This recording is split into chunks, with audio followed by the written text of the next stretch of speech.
Welcome to EOC, position-specific training for the finance admin section.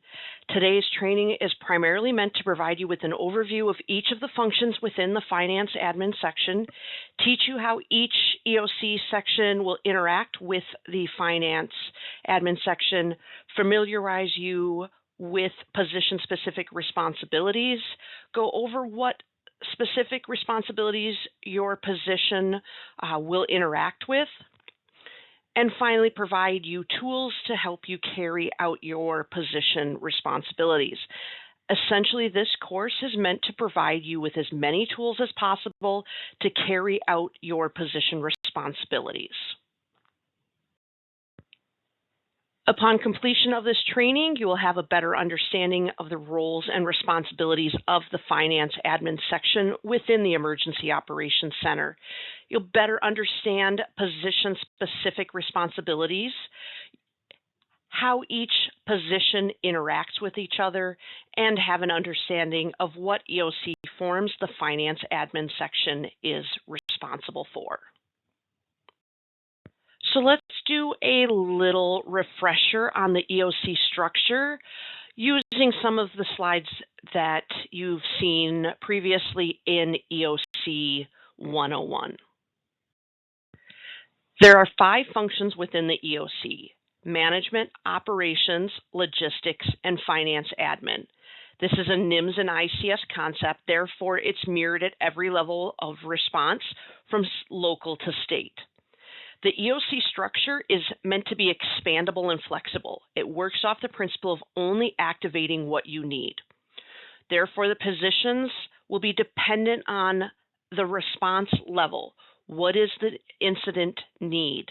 What support does the field need? So not all of the positions are going to be stood up and staffed in an event. Management and planning section will be normally staffed.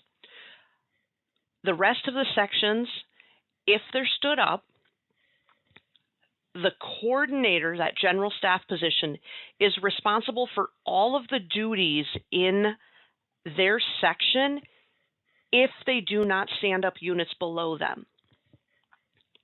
So we want to definitely see those coordinators, that general staff section, if they need help, then they need to stand up the units below that so that they can delegate those tasks to those units.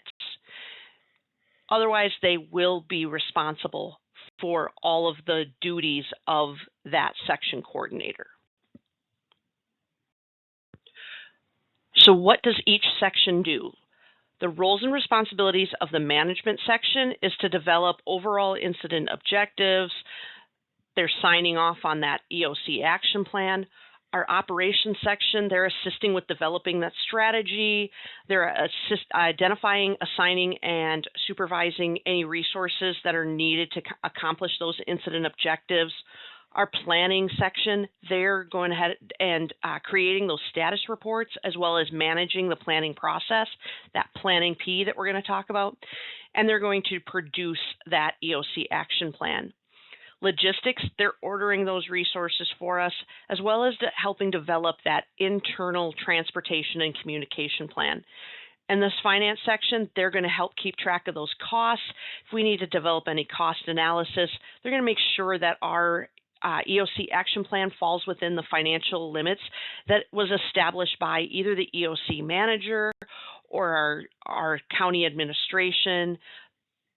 This group will also develop any contract and pay for any resources that we may utilize. Now that we've done a refresher on the structure of the EOC, let's dive into the finance admin section. The role of finance admin is to respond to emergencies by providing financial support and coordination. They're going to be responsible for tracking costs and coordinating the recovery as allowed by state and federal laws.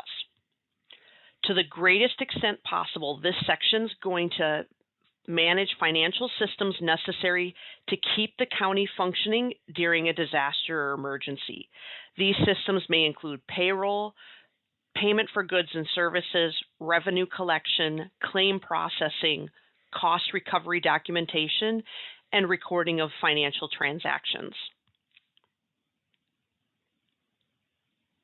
The finance admin section ensures all financial records that are required are preserved for future use and to allow us to file for state and federal reimbursement if financial aid became available and we met certain thresholds.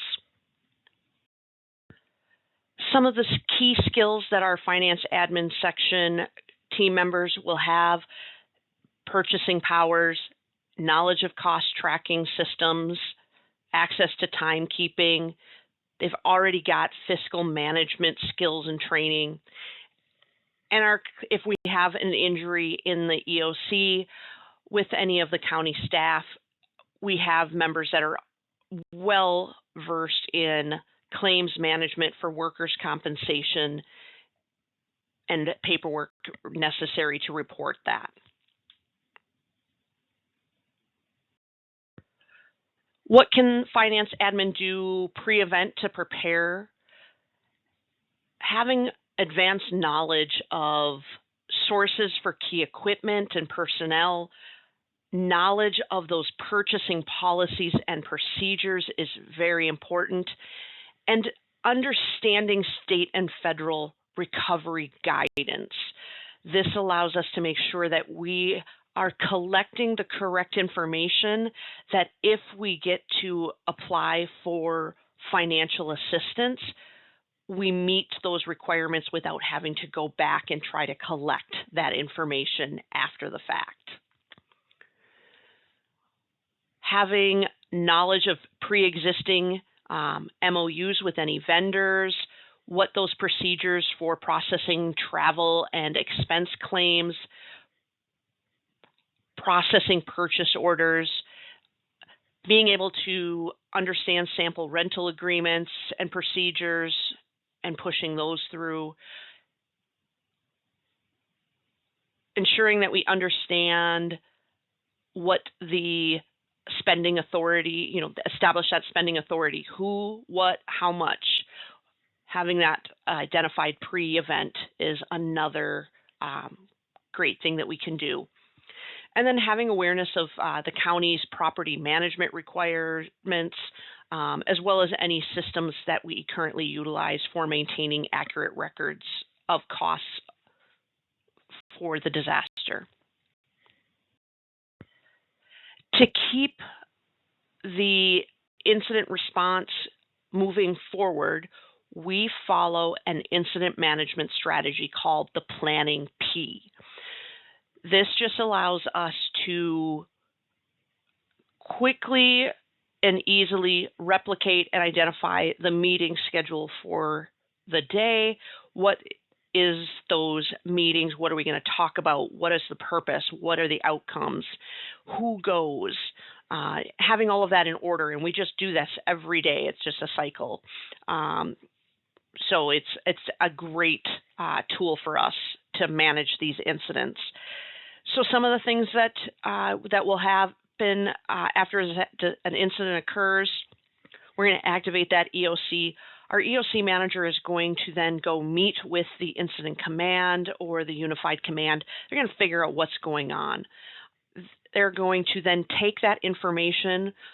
They're going to gain what's the objectives of the response in the field, what their resource needs are. They're going to bring that back to us in the EOC. They're going to then present that information to the team, which allows us to then create those EOC objectives, and we can start to determine what some of those policies are. If we have a spending policy, we're going to communicate it during that meeting so we can get everybody on the same page. After that meeting, then we start to determine what the resources we need to meet those objectives. So usually that is going to be the logistics and operations. they're going to need to meet during that meeting to figure out operations, what do we need to do this? And then logistics is, what do I need to find? Do we need more people? Do we have enough? Do I need to order stuff? Then as your role in finance, it's going to be, can we support paying this? Because people can have some lofty ideas on what they need, but we have to make sure that it meets our financial constraints and makes sense. After that meeting, it goes into the planning meeting. This is where they take that plan that operations created, and they're going to present it to the EOC manager. And the EOC manager is then going to say yay or nay. Every other section has an opportunity there to support the plan. If they don't support the plan, then the EOC manager can't approve the plan. So the idea is that when you go into the planning meeting, your plan is solid. You have the resources, you've paid for the resources, you're ready to implement the plan. Once it's been approved, then we create that EOC action plan. That would be the responsibility of our planning section. They're going to go ahead and get that signed by the EOC manager and start distributing that. We have an EOC briefing because not everybody is going to be at that planning meeting. So we want to make sure that all of the units are apprised of what's going on. So we're going to brief that out. This may be because there's a shift change. This new shift has come in. We got to let them know what their responsibilities are going to be for the day. That new operational period begins, and then we start to evaluate. Is our plan working? Do we need to adjust? Do we need to add something new in? Because now we're looking ahead to the next operational period. So we're always in this planning P. We're not trying to plan for the past. We're not trying to plan for the current. We are trying to plan for the next operational period. Watch for more videos that are going to be coming about the planning P and the incident management process with that. Now that we understand kind of the finance admin section as a whole, let's start to dive into the position-specific units that make up the finance admin section. The coordinator is going to be a member of the EOC manager's general staff, and they are responsible for the financial support, response, and recovery of the incident. This includes ensuring that payroll and revenue collection processes continue, and we activate the disaster accounting procedures. The coordinator will activate any additional branches, groups, or units to fulfill and delegate any roles as necessary. Those units could be the timekeeping unit, cost accounting unit, compensation and claims unit, purchasing unit, and the recovery unit. They're ensuring that we're tracking and maintaining incident financial records, recording of staff time. They're supporting and providing any guidance on processing purchase orders and contracts for the logistics section. If we have any travel and expense claims, they're going to handle that, as well as providing any administrative support to the EOC. The coordinator is also going to make sure that our compensation and claims unit is processing any workers' comps claims that are received at the EOC. They're going to make sure that's done in a timely manner. If we stand up a recovery unit, they're going to ensure that all the financial recovery documentation is accurately maintained and submitted. Working with the timekeeping unit, making sure that all personnel that is on duty time is recorded and collected. They're going to make sure any payroll processes continue for all employees that are responding to the incident. So we're talking county employees, not other agencies that may be assisting. They will handle their own. And they're going to be providing financial and cost analysis information as requested by standing up a cost accounting unit if needed. If the coordinator decides to stand up a timekeeping unit, this unit's going to be in charge of tracking and recording staff time for the county, but you might be coordinating with other agencies that are responding to the incident as well. So if the city of Eau Claire has personnel within our operations center, we may be coordinating then our finance section with their finance personnel just to help keep them on track and help them pay out the staff that may be responding. So we're not taking care of paying that staff. It's still the responsibility of their home agency, but we may be working with their home agency's finance section to provide them documentation on hours and such that they were helping out with this incident. The timekeeping unit is going to make sure we have recording of daily personnel time, tracking any staff overtime for the county personnel. If we need to establish a code for recording those personnel costs, that might be done if we have that ability. Developing any processes to record the on-call or callback time if we need to set those up, as well as assisting jurisdictions to implement their policies for timekeeping during EOC activations. The timekeeping unit will be working with department liaisons and sections to make sure that our field units track hours worked by their personnel and their volunteers, preparing any daily personnel time recording documents, ensuring compliance with any agency time policies, ensuring that time and equipment records identify the scope and location of the work consistent with the initial damage assessment records. This is to help us collect that recovery documentation, and then collecting and processing applicable time records. The timekeeping unit, that unit leader could also stand up personnel below them, a personnel time recorder, equipment time recorder if needed.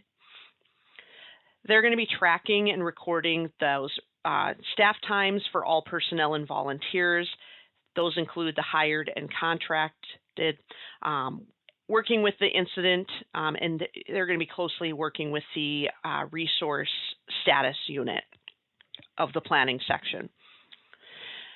If we hire or contract with anyone, we want to make sure that we are getting those time records, any travel expenses, or other related forms that need to be submitted to the budget and payroll office. So that's going to be working with our logistics section a little bit there.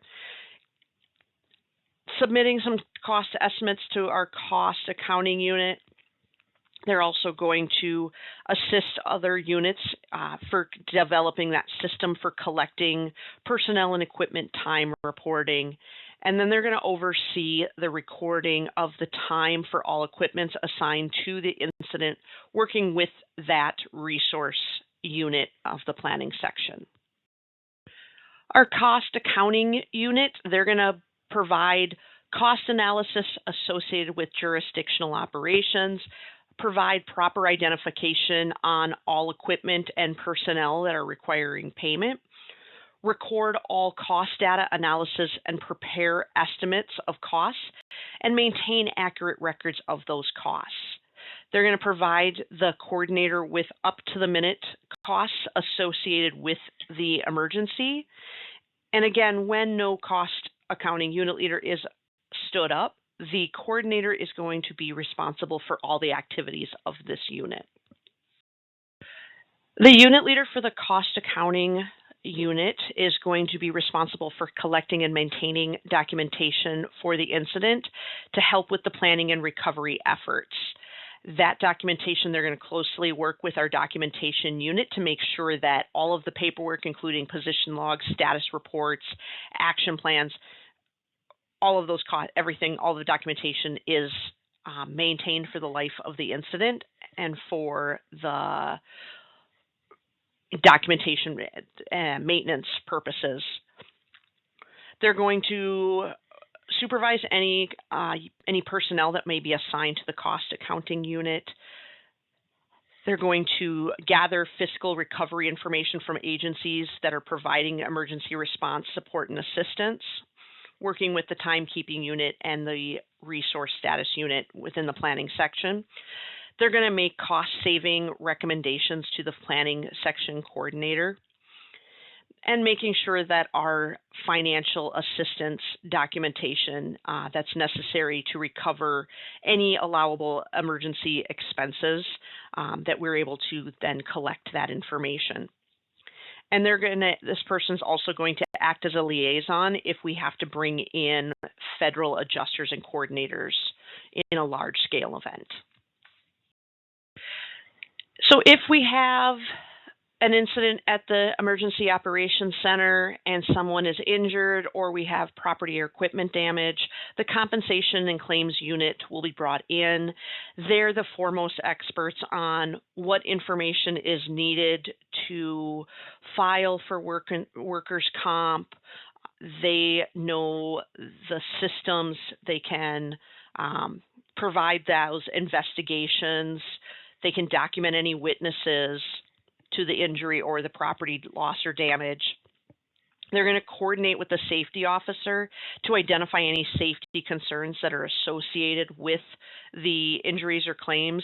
Was this preventable? So could we mitigate this to make it sure it doesn't happen again in the future if needed? So unless we have an injury or damage to equipment, or property, we would likely not need to stand this unit up. But if something does happen, again, this unit is going to be investigating and processing physical injury and property damage claims that happen because of the disaster or the emergency. They're completing all forms that are required by workers' compensation programs and local agencies. If we're bringing somebody in from another agency, they're going to be working with that home agency to ensure that they have all of the proper documentation needed. They're going to maintain a file of injuries and illnesses that are associated with the incident, and if there's any checks that need to be cut as a settlement, they will be involved in that process.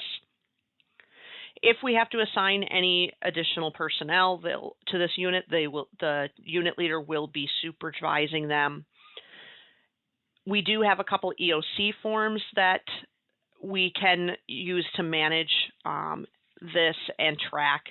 So we have a EOC 227 form that helps us track and manage the illnesses, injuries, and deaths of personnel and damage to property and equipment associated with the incident, and tracks the results of those investigations. If we have an injury or a death damages to property or equipment that arise from this situation, this unit leader will oversee the investigation of that, as well as working with the safety officer and the operations section to ensure that our EOC 208, which is our safety message, is accurate and complete, as well as conducting any safety analysis that we need to do for the operations to ensure that this doesn't happen again. That's going to be part of 215, which is a safety analysis worksheet.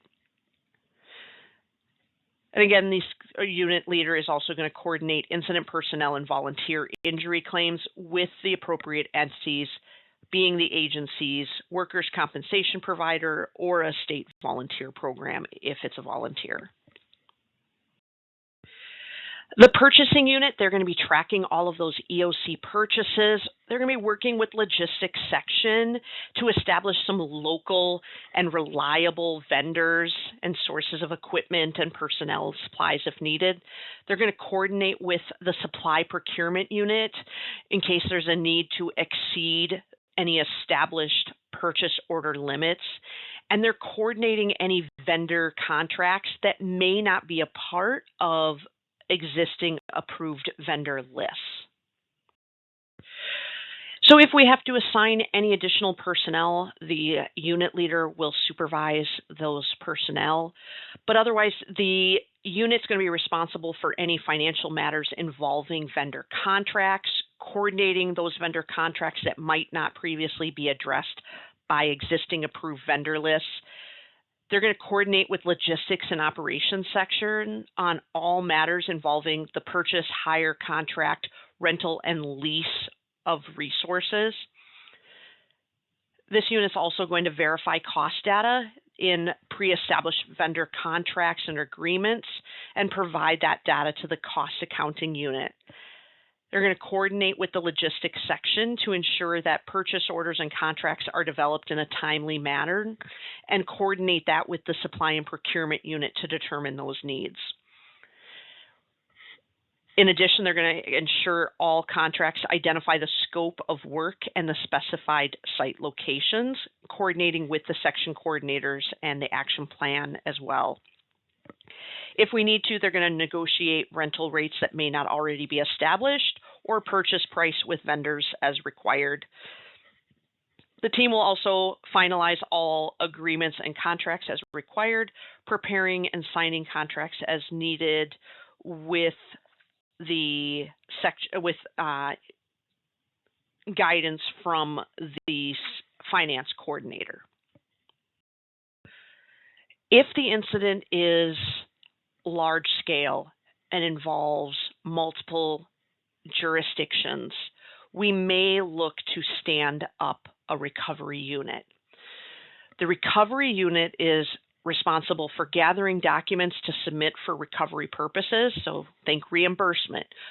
Ideally, we're spending the money to clean up from the disaster to help after this incident.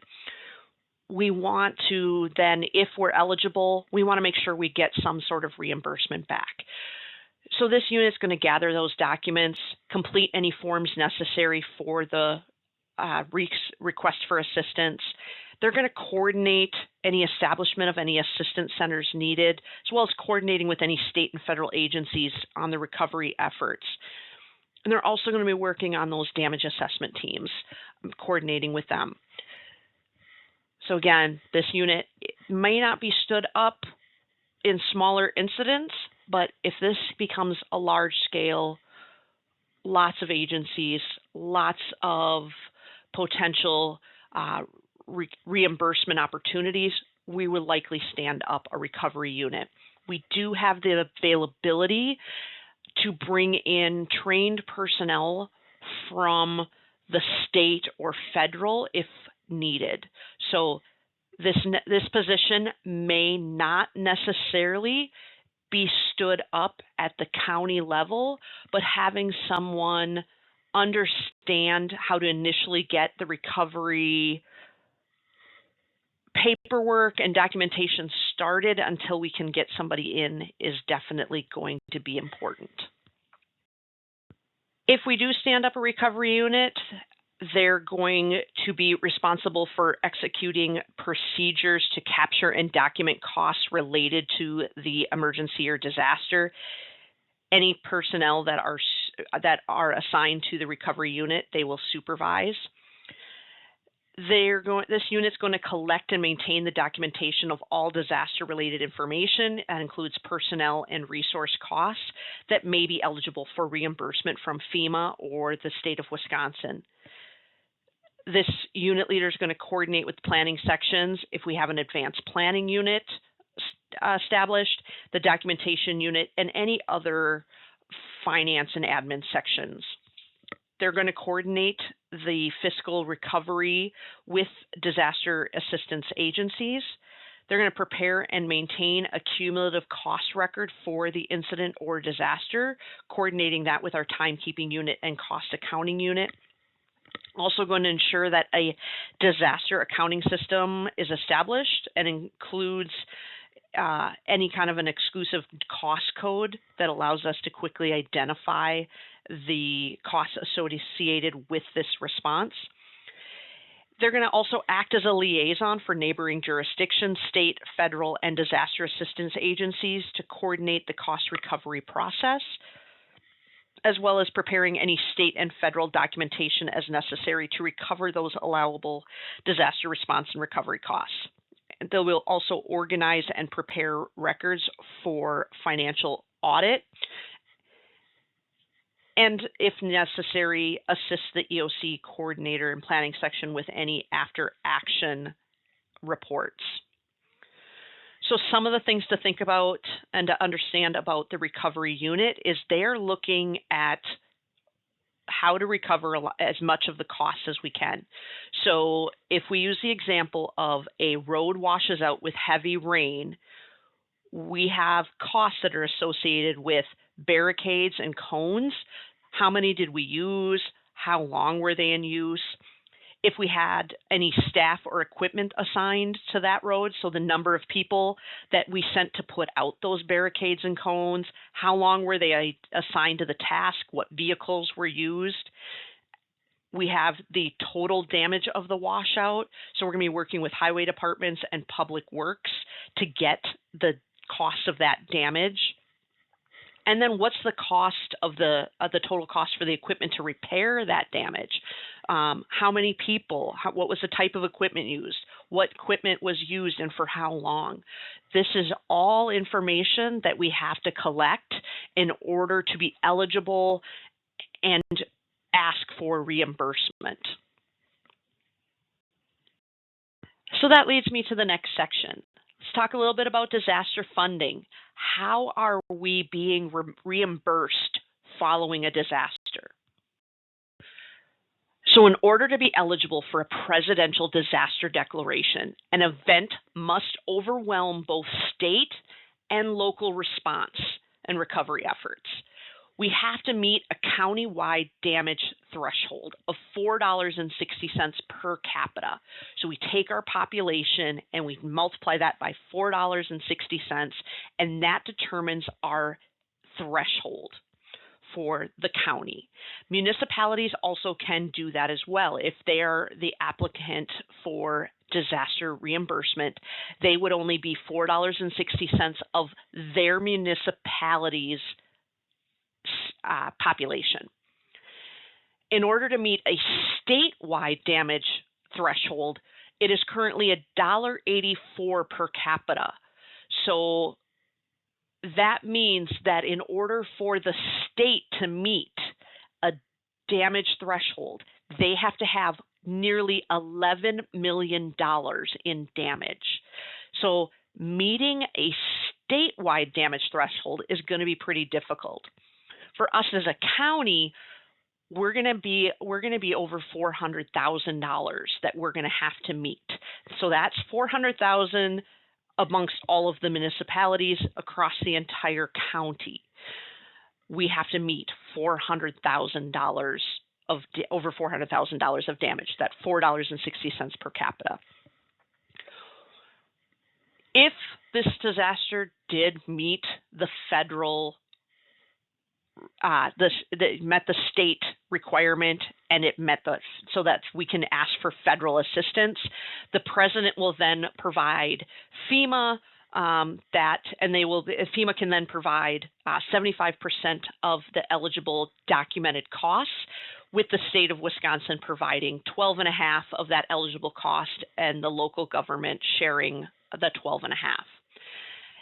If this is a localized disaster and we are only requesting assistance from the state, so we're using that $4.60 per capita, then we will get 70% of categories A, B, and C, which I'll talk about here in a minute. We'll be able to get 70% of those costs reimbursed, with the other 30% coming from the local municipality. So the public assistance categories is just a way for us to categorize the work needed following a disaster. And if we're talking state reimbursement, again, we can only be reimbursed for expenses in category A, B, and C. Anything in D, E, and F, those we want to collect that information because that damage allows us to meet our threshold. So remember I was talking about that $4.60 per capita. Those categories D, E, F, and G count towards that $400,000 that as a county we would have to have damage in. So we want to make sure we're collecting all of this information. So what these categories allow is any eligible disaster-affected town, village, city, county, tribal entity, or even public nonprofit organization to apply for the public assistance if they're eligible. So category A is work to clear public roads, including the right-of-way, public improved property, and damaged materials placed on the roadside for pickup. So while we can't go onto private homeowners' property and grab that tree that fell, we can grab the tree if they bring it to the right-of-way. So they do the chainsaw work, they cut it up, they drag it to the curb. We then can count the time and the equipment that we're using to then drive along the side of the road to pick up that debris and take it to our debris disposal site. Category B is protective measures.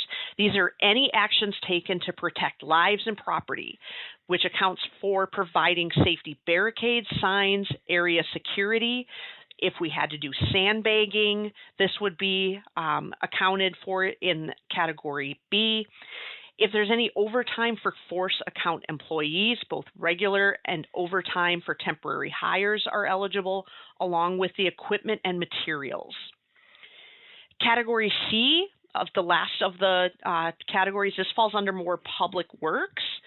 And that is going to be work on repair for eligible roads, bridges, and associated features such as shoulders, ditches, culverts, lighting, and signs. So A, B, and C can all qualify for the state reimbursement program provided we meet that threshold. The rest of those categories, category D, which is public control facilities, that's work to repair drainage channels and pumping facilities, public buildings and equipment, any work to repair or replace buildings, including their content and systems, heavy equipment and vehicles. F is our public utilities, so work to repair water treatment and delivery systems, power generation facilities, power distribution facilities, sewage collection and treatment facilities, and communication facilities. And category G is our repair and restorations of parks, playgrounds, pools, cemeteries, mass transit, and beaches.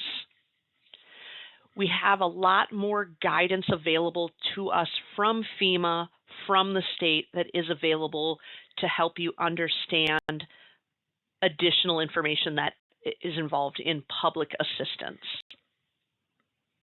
Now let's dive a little bit into the EOC forms that the finance admin section may be completing during their time in the EOC. Everybody needs to check in and out. So one of the forms that you're going to need to understand is our EOC 211. So this form currently is paper, but we do have the ability to sign people in and out electronically as well. We do have a Google form set up online for us to be able to do that, as well as we have a system available to us from the state that allows us to take those YCAM badges that we are handing out and assigning to you as part of your position within the EOC. We can then scan that badge and we can scan you in and out that way.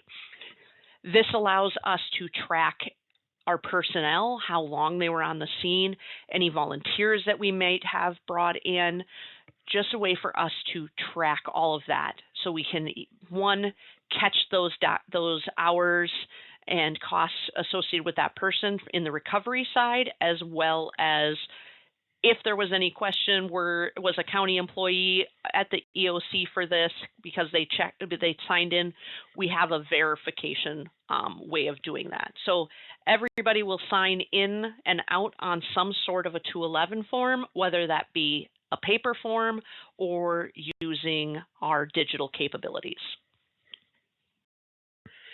Everybody's doing a lot of work in the EOC, so we've got to have a way to maintain any decisions or actions that that person took.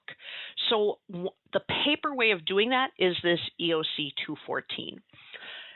We want to document for that operational period what decisions were made, what actions were taken, any relevant, important conversations that we had. We want to make sure we're tracking that, and we're doing that with this form. As we continue to build out our EOC operations and our capabilities, we are looking at digital ways of doing this form so that we get away from having to print out these pages, fill them out, and then having to scan and file them. If we find a digital way, we're looking into that. So the DMOB checkout list is going to be the EOC 221. The thing to know about this is the demobilization unit leader will determine what the process is to check out. The way this may interact with the finance admin section is personnel, as they're checking out, they may come to you to make sure that they have turned in all of their cost accounting, equipment costs, any of their time records. If we're doing a paper time record report, all of that gets turned into the appropriate finance admin section so that we can track those costs. That will be determined as part of the DMOB plan. So everyone that is assigned to the EOC will also be given a position task book. That position task book is just a way for us to evaluate and make sure that you have an understanding of what your roles and responsibilities and what actions and skills you might need in the EOC are. The 225 form just allows us a way post-incident, post-training, post-exercise that we can evaluate the work that you did and give you feedback. And you did great. We need to work on this a little more. It's just a way to help us evaluate the performance and ensure that we are meeting our training requirements in emergency management, teaching you if you're struggling, then we're not doing a good job supporting. So this is just a way for us to have that check and balance to make sure everybody is getting the appropriate training as well as experience in the EOC. The incident cost worksheet, the EOC 228, it's not a formalized form. Once we start to use personnel and equipment during an incident in our response, we want to then help track what that cost is associated with. So this worksheet is just a way for the finance admin section to say this piece of equipment or this personnel it costs this much per hour, or maybe the personnel is, or so we have a dump truck being used. What is the cost of that dump truck, and what is the cost of the labor that goes with that dump truck? So that way we can easily go back and complete our recovery documentation. So this worksheet, it will be built likely incident specific and just a way for us to catch those costs and determine what that is, so that way going forward, we're documenting the same cost across the board. This form here is the claims form. This is the EOC 227. So this is the form that our compensation and claims unit will be using to track any illnesses, injuries, or death of personnel, as well as damage to property or equipment associated with the incident. And that includes the results of any investigations. This concludes the EOC position-specific training for the finance admin section. Next steps. I have a short quiz, 10 questions, no trick questions, can be done online. Just helps me understand if you understood the content that I presented today. You've been assigned a position task book if you're a member of our EOC staff. Bring that to any training, any exercises, because we want to get you signed off before an incident occurs. When an incident happens, also bring it. We're going to use that time to get you checked off as well. We do have some recommended position-specific training that is listed in your position task book. So please look at that, because some of that training is a good thing to have. So of those courses that are in that position-specific task book, we really want everybody to have ICS 100, 200, 700, and 800. That's just the basic incident command system, the incident management system, as well as the response framework, how the government expects us to respond. Those are all online. They're available through FEMA. Can be taken during downtime. Those courses will give you a lot of great information. We also have the basic EOC functions course that, again, is online through FEMA that you can take as well, that give you a better understanding of the basic EOC functions. In-person classes, we'd love to see you at an ICS 300 course. So that is a 3-day course that goes more in depth into that planning P, all of those EOC forms, that EOC, the ICS structure, that command structure. Great class to take, lots of information. So if you can get in on one of those are put on by the state of Wisconsin. We typically have 1 to 2 in Eau Claire County a year, but our other counties around us also are able to have them. They fill up pretty quickly, so if you see an opening in one and you're available, please do sign up. In addition, we have the ICS EOC interface course, the G191. That is a 1-day course, and that is how we as the EOC interface and interact with the field, with the teams that are responding, and how we work together. So that's another great course provided by the state of Wisconsin. Watch our emergency management calendar, and we will also send out updates on when these courses become available. Here's that QR code to take you to the EOC Finance quiz, or the link if you need that. Again, 10 questions, no trick questions, multiple choice. Just helps me gauge how much you retained the information that I showed today. I want to thank you again for taking the time out of your busy day to watch this training.